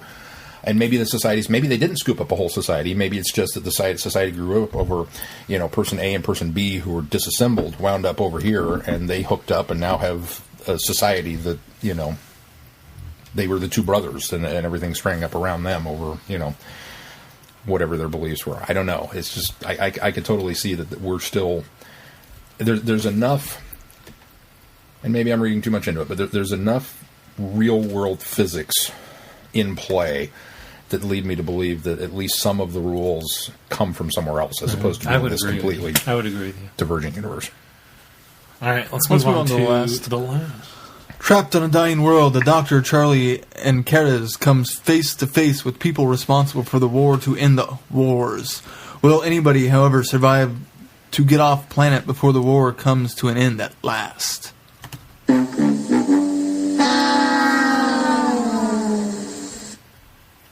That's about all I have to say about that. They did some really bold things in this, I thought, though. Of actually paralyzing Charlie. Yeah, and then the Doctor not seeming very concerned. Yeah. And then the Queen of Hearts killing her. And then the Doctor not seeming very concerned. Chris was more upset about it than the Doctor was. That left me a little flat. Here's the deal. Had we paralyzed Charlie, Doctor concerned or otherwise, because most of his, you're going to be fine, you're going to get up, you're going to walk, that's very Doctor. Okay, I'm with you there. And then killed Charlie, I'd have been genuinely, edge of my seat. What are you doing? Is this how we're going to end this? What have you done? Except for the B plot, which introduced the idea of ghosts. You have automatically destroyed this story now because I know there's something else behind this, so I know she's not dead. That's what I suspected, was that we would see she'd come back as a ghost, and Well, she didn't come back as much as I thought she would. No, she didn't come back at all. Just the voice. Yeah, we do that one call out. That's right, we do hear the voice. And that's how when the Doctor knows she died. Yeah. And I'm sorry, Divergent Universe or no, the Doctor trying to go, I don't know, maybe the idea of everybody perishing in the atomic blast, how many ghosts would that? It's like, dude, come on, really? No. This is an exercise in academica for you. I'm sorry, I don't buy it. And maybe that's the problem. Maybe I am too much of a Who fan to buy into these types of stories anymore. But I go back to what I said. With Hyde, you introduce ghosts, you've automatically bored me to tears for 90% of your episode until you give me the hook. Mm-hmm. And so I'm treading water waiting for you to get to the hook. And so let me ask you about the setup to this, because Croca. Croca. Oh, I can't remember that. The Croca sets up visions of Katarina from Took me a minute with that one. I didn't recognize Knowledge that one. Master Plan, and Adric from Earthshock, two companions that died. And I thought, well, that's kind of wild. And he makes the comment about it pains you to see former companions. And he says, no, it pains me the fact that they're dead, that they died. And he says, so it's guilt that bothers you about this. And he says, yes. And so then I think, oh, what a great setup. Something's going to happen here, which ultimately it does with both Charlie and Caris dying. But it almost seems like there was a reason, there was a point for that didn't really feel fulfilled for me. I would agree. The waving of the magic wand at the very end, with him pushing the button, blowing everybody up, and then stepping through into this, oh, this is what actually happened, is we defeated the bad guys, and we reached the Price Armistice, and isn't it beautiful and happy? The whole thing feels like, it's just the Croca going, ha, I'm poking the doctor with a stick. Yeah. Look, the whole thing was all in your head because it didn't really happen. Which angered me. Yeah. Because then it felt like, thanks for wasting 3 hours of my time, Big Finish. Exactly. I was very angry. I'm totally with Chrissy on this That's one. exactly what these two are. This is the Faith Stealer is this wonderful romp with some it was very humorous, had some clever points, and then wrap it up really quick at the end. And then this one was go for a long time and drag it out and for an unfulfilling ending. I mean, it was just I don't know. I didn't like the last pretty much at all. And Excelsior didn't help it either. Yeah, that was the Queen of Hearts, right? Yeah. Execute them. There's only 5 of us left. Does that make any sense to execute somebody? Before even the quote-unquote title or the credits roll on the first episode, I wanted her killed. It's just, she was just grating the entire time. And it was always a breath of fresh air when we went someplace that wasn't with her. Yeah, yeah.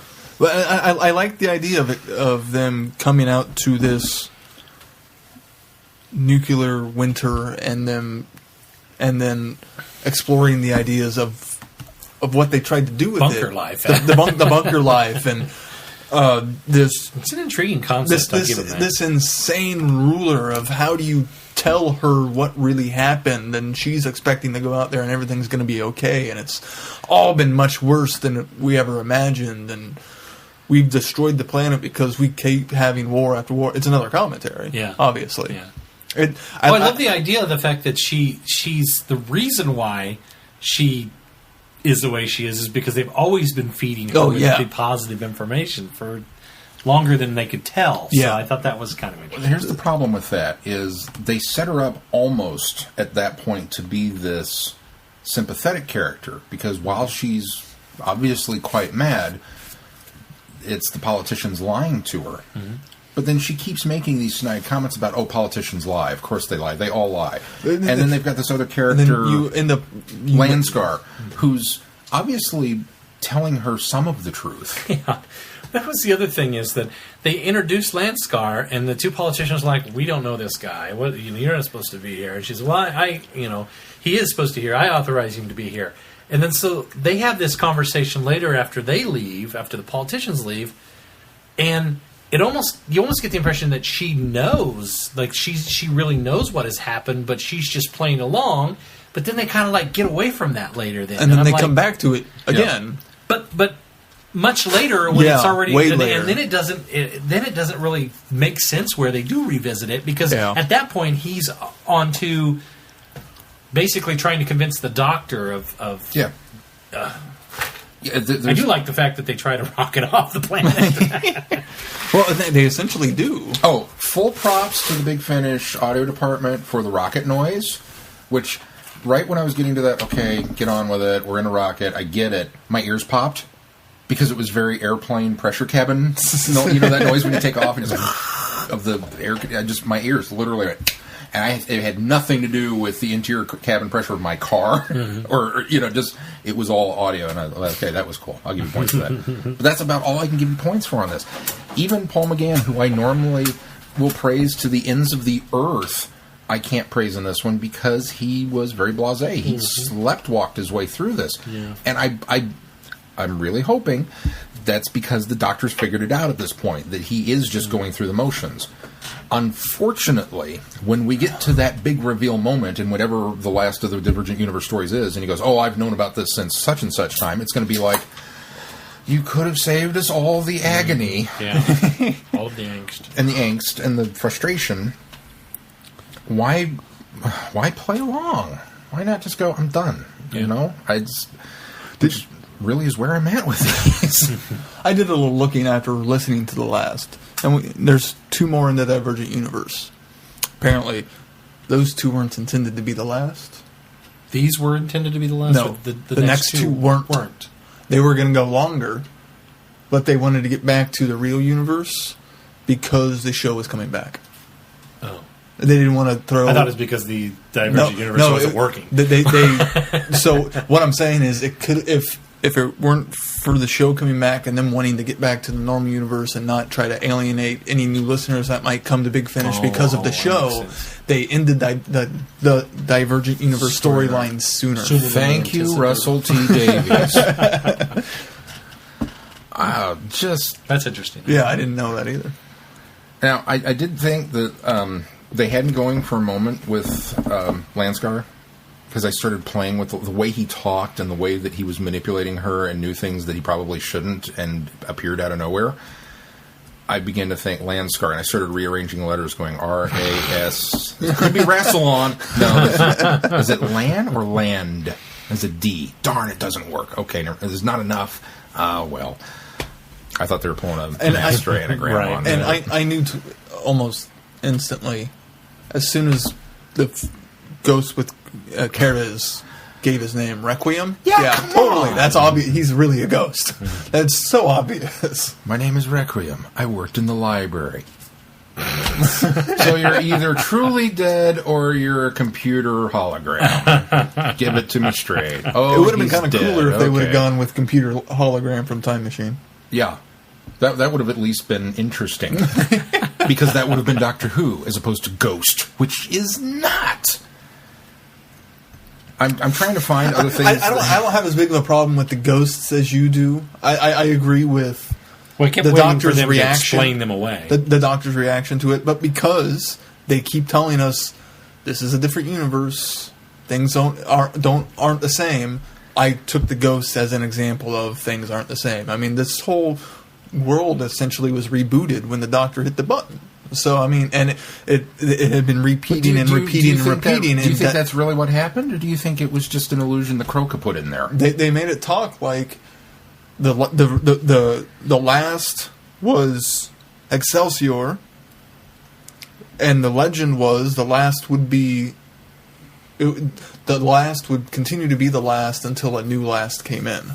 Like, it was just in a constant loop, and they've constantly warring. That's why nobody ever had kids, or there was no children. They didn't have any way of giving... Which was another fantastic idea that went nowhere when they made that revelation. But I think that's the idea that they were setting up for this is a loop until something, a variable comes in to cause change. And that variable was the Doctor. Which to definitely, in create my change. mind, cements the Petri dish. Well, I think you're both Yes. right. I think that's exactly what the concept of this was, and what the concept of what it was supposed to be. But I also think that it was the Croca that when he pushed Causing the this, reset button, I don't think it really was. I don't think it really happened. I think that was the idea that is planted. I think that's what the Doctor's meant to believe is what happened. But I don't. I think that I'm with Sean. I think the Croca this was all a simulation. And Croca had something to do with that simulation. So. I kind of did too at the end. Yeah. Did anybody? This is the weird. But that's where they were. You're but absolutely right. and so then the ghost, in the because theory of all this other stuff and the physics actually don't apply here. There actually could be ghosts. They're echoes. That's what I bought from that. It was as they were setting this up. I also didn't have a problem with it because I thought Divergent Universe, these are echoes of the past, not necessarily spiritual manifestations. And it's almost like, especially knowing the end, going back and thinking about it, it's like people that are on the sidelines waiting to come back to play. Yeah, if you go with the spiritual reincarnation type thing. If this universe is constantly on reboot, a horrible game of tag. They're on the sidelines waiting to come back in and start over. And when it gets near the end, they can actually start bleeding through the realities. I guess that's how I justified it. The ghosts in my mind, especially knowing the resolution. Well, and I didn't have a problem with it regardless. I hate to be the nitpicky ghost guy. I really, because, if you're asking me, myself, and am I open to the idea of ghosts for real? Sure, why not? Which is funny because I'm not. I'm the complete opposite. There is absolutely no realm of possibility in real life that there could actually be spiritual ghosts. That's one of those things I don't have a problem with, but because it's been so firmly established that it's not. I don't know. If the Doctor ever came out and said, I believe in ghosts, I believe in the possibility of ghosts, why not? Then maybe I'd be a little more accepting of it within the Doctor Who universe. But because he has always said, no, then I'm like, no. Quit trying to force them on me. Quit trying to make me believe this is what's going on in this story. Because it isn't. I don't know. I've even gone so far as to look ahead a little bit. Just to see if the writer, Gary Hopkins, is going to subject us to any more. And he does. He has one other Eighth Doctor story that I've been able to find called Other Lives. Well, if we're back in the regular universe, maybe it'll be okay. Other Lives? Yeah, it's about ghosts, I bet. No. I don't know. Maybe we're being terribly unfair. Like I said, I really hope that there's that one end cap story that kind of resolves everything and explains all the problems and all the questions. Did anybody else have that weird moment? Well, based on what he found, I'm thinking that they probably wrapped this all up really quick. Too neatly. Yeah, and it probably won't be I answered the way that we want it to be answered. I don't know. I kind of think that they probably had these two written. Just kind of this is going to be the finale. Oh. This is going to be our resolution. Let's fill more stories to make it last longer. Okay. No, let's I hope you're right. Then. I hope I'm right too. Did anybody else get that weird moment when Cariz was kind of giving his story about, the Corman did this and the Corman did that, and kind of reflecting back on... Now, this is the bug episode that I remember we all kind of went, ugh, we hated this one. But it was kind of like, yeah, the Corman. That was a good one. Well, that... Unlike what I'm listening to now that we've gone through some real turkeys, it's like, yeah. Did anybody else get that one wasn't so bad, was it? That moment of separation and going, where did we come from? I don't know. This was a really, really... maybe it's too high-minded for me. Maybe the idea of this city being on a loop and everything, but I didn't feel this one was all that high-minded. A little more high-minded than the last one, but I didn't feel this one. I got to agree with Chrissy. It was a downer and a depressing, and it was kind of like Children of Men. Yeah, in a way. But I liked Children of Men, which was, I don't know, it's kind of odd. I like my despots to either be crazy or delusional from the outset. What was Children of Men? The movie, the Clive Owen movie. Okay, I haven't seen it. It's dark and depressing. It is dark and depressing, but it's really, not as dark and depressing as The Road. I haven't seen that one. That's depressing. I don't know. I like them to be crazy from the outset so that I know what I'm getting into. And when they kind of reveal them as crazy, but then give them method to the madness, and then reveal them as being crazy, and then give them method to the madness, it's kind of like, will you stop toying with my emotions and let me know if this is the bad guy or not? I'm confused. I got nothing else. Yeah, me neither. I'd like to apologize on behalf to our listeners. I'm just ready to be out of the Divergent. I'm so ready to be out of the Divergent. I'm actually glad that there's only 2 left. So, and I'm really enjoying Kara's still. You are, yeah. I enjoy Kara. And I like his exploration in the last story. I like his and Charlie's interactions. Here's the problem, though, with Kariz, is I enjoy him as a character, but we fail to explore what's going on with the character enough in each story, because we had him dealing with the the death of his lover, the killing of his lover, which I thought was i.e. not at all. fantastic. Okay, this happened back in the Creed of the Corpsman. Yeah, the Corpsman episode. And so I thought, oh, hey, we're going to revisit this. Now he's dealing with this. And then they pluck him into this, chair where the guy's just going to kind of just take it out of him. And they don't really go anywhere with it. Yeah. And we don't know whether or not that's left. Yeah, we don't know if they that's actually... just it. And then in this one, I'm expecting there to be some fallout or consequence to what happened in the last one. No, nothing. Everything's kind of back to normal. Yeah, reset. Although they do have this wonderful connection that he makes with Charlotte, and the fact that he's grieving more over Charlie's death than even the Doctor is. The Doctor is just did not.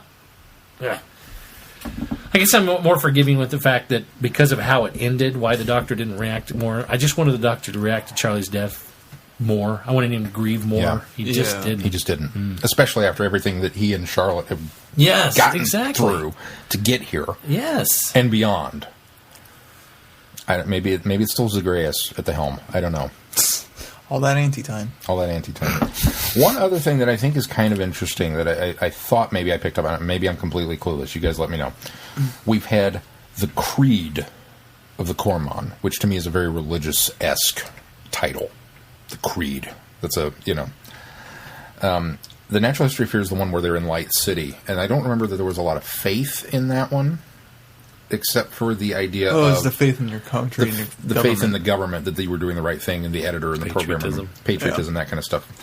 And then we had Twilight Kingdom, which was the really horrible one with the planet that turned out to be alive, and your faith in your military leader. What he was doing was the right thing, and your faith in your platoon and that kind of stuff. Then we had the Faith Stealer, which is obviously a religious slant. And then we've got the last, which is this faith kind of bound issue that they were faithful to the thing. So Croker says, and they make all these constant references. Here's what they are. They're all steeped in a hierarchy, a structure of the society. Right. They're all steeped in that, and I've been noticing that all along too. Yeah. So I wonder if there's not something that's further at play here. That maybe this is the Bad Wolf reference, is this idea of faith, that this is kind of the recurring threat. Not only are we in this divergent universe, but it's all a question of faith. And I hope that I'm wrong, because if it comes down to the last one and it's all the doctors, you just need to have faith in yourself, click your heels together and you can go home again, I'm going to be pissed. I am going to go off. Do you like that? Oh, shut up. What's coming up on the power to go home was within you all along. All you have to do is wish for the TARDIS to show up, and it will. Oh, I will be angry. Next week for Friday Night Who on the 7th of June. Peter Davidson, Nicola Bryant, Planet of Fire. Planet of Fire. Have you bought it yet? I have not, but I will. Okay. Because you've bought the last several Fifth Doctor stories. I've noticed that seems to be the majority of what you own is Fifth Doctor. So. Yeah, I bought Kinda and Snake Dance. Which we still haven't got to. But we'll get to them.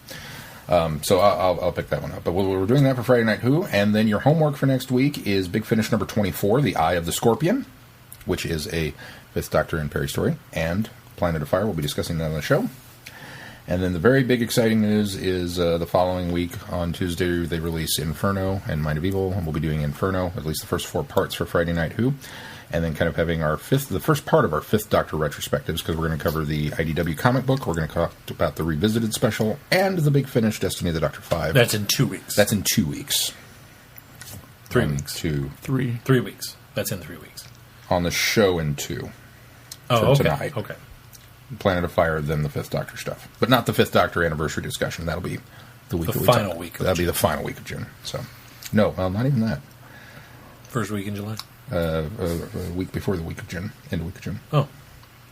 Yeah, I guess we're only 2 days into 2 days into June so far. So there's that. And more exciting news on the way, which I will get posted here shortly to the website. I might want to throw out that, hey, you might want to think about buying Trial of Time Lord for everybody out there listening. It's coming up in July. So there's that. That was not on Netflix. Trial was not. Trial is not on Not Netflix. on Netflix. Okay. And it's a big box set, so save your pennies. Save your pennies. All right. But Well, it is available on our Amazon. yeah, Amazon Amazon site. store. Yeah, please. But go if there. you haven't bought Planet of Fire, I'm gonna spoil this. I'm sorry. If you haven't bought Planet of Fire yet, don't buy Planet of Fire on our Amazon site because the price on that one jumped up to like $48 this week. What? Yeah. There must be a special edition coming out. Oh, don't do that to me. I thought it was a special That's edition. usually what happens That's usually when what happens. they announce a special edition or get ready to announce a special edition. Heck, the old maybe ones I'll go way up. change it. I don't want to buy it if Because I'm what gonna they buy a special do edition is later. they go up because if there's a special edition coming, then they try to push those prices up so they can try to make that. And then when the special edition comes out, or even when it's announced, then they drop that price way back down because they Planet know of Fire? once that's been dropped. Is more on Amazon right now. Planet of Fire is more than Trial of the Time Lord. That's what happened to Talons Wen Chang there for a It's while. $50 Yeah, that's what happened to Talons. for the one story. Maybe I'll change it. I don't want to spend that. For one You story. haven't bought it. No, I haven't bought it yet. I just said that I would. But if there's a special edition coming out, if that's the pattern, well, that's what's happened to me every single time. I go out and go, I bought. Oh, there's a special edition coming out 2 months later. Damn it! All right. Okay. Well, that's gonna. That's gonna. I'll let you know what we're doing next week. And that's gonna do it for this week. I'm Glenn. Until next week, I'm Glenn. I'm I Sean. messed I'm that Keith. up. Cheers. Oops. Be seeing you. You have been listening to Traveling the Vortex. Doctor Who and all of its associated programs are owned and trademarked by the BBC. No infringement is intended or implied.